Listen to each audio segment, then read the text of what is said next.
అంటే ఈ లాకెట్ వల్ల సుఖాలతో పాటు నష్టాలు కూడా ఉంటాయా? హ్మ్. నష్టాలతో పాటు కష్టాలు గూడా ఉంటాయి. అంటే ఎటువంటి కష్టాలు? నీకు ఈ లాకెట్ గురించి తెలియాలంటే, ముందు ఈ లాకెట్ యొక్క చరిత్ర గురించి తెలియాలి. లాకెట్ యొక్క చరిత్ర ఎలా ఉంటుంది? చెప్తా. ఒక 10 శతాబ్దాల క్రితం ముషిం మహర్షి అని మన పూర్వీకుల్లో ఒకతను ఉండేవాడు. ఆయన శివునికి పరమ భక్తుడు. రోజు తెల్లవారుజామున పూలు కోసి గంగానది తీరంలో స్నానం చేసి శివునికి పూజ చేసేవారు. అయితే అలా ఒకరోజు తన కోరికలు నెరవేర్చుకోవడం కోసం ఆ పరమశివునికి 2 సంవత్సరాల పాటు ఘోరమైన తపస్సు చేస్తాడు. ఆ తపస్సుకు మెచ్చిన పరమశివుడు ఆ మహర్షి దగ్గరకు వచ్చి ఏం కావాలో కోరుకోమంటాడు.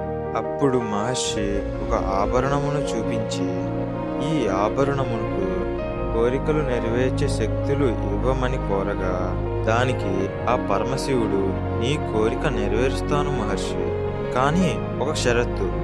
అది ఏమిటంటే, ఎప్పుడైతే ఆ ఆభరణం శక్తి నశిస్తుందో అప్పుడు ఎవరైతే చివరి కోరికను కోరుతారో వారు శివైక్యం చెందుతారు అని చెప్పగా, అప్పుడు ఆ మహర్షి దీనికి నేను సమ్మతిస్తున్నాను, కానీ ఆ ఆభరణం శక్తి నశిస్తుందని ఎలా తెలుసుకోవాలి అని అడగగా, అప్పుడు ఆ పరమశివుడు ఆ ఆభరణము ఎప్పుడైతే తెలుపు రంగులో వెలుగుతుందో అప్పుడు 100% శక్తి ఉన్నట్టని, నీలం రంగు వచ్చినప్పుడు 80%, ఆకుపచ్చ రంగుకి 60%, పసుపు రంగుకి 40%, కషాయ రంగుకి 20%, ఎప్పుడైతే ఎరుపు రంగులో వెలుగుతుందో అప్పుడు చివరి కోరిక కోరుకోవటానికి సంకేతం అని చెప్పగా, అప్పుడు ఆ మహర్షి ఈ ఆభరణము నా వారసులందరికీ పుట్టిన 25 సంవత్సరముల లోపే చేరాలని కోరగా, ఆ పరమశివుడు తదాస్తు అని చెప్పి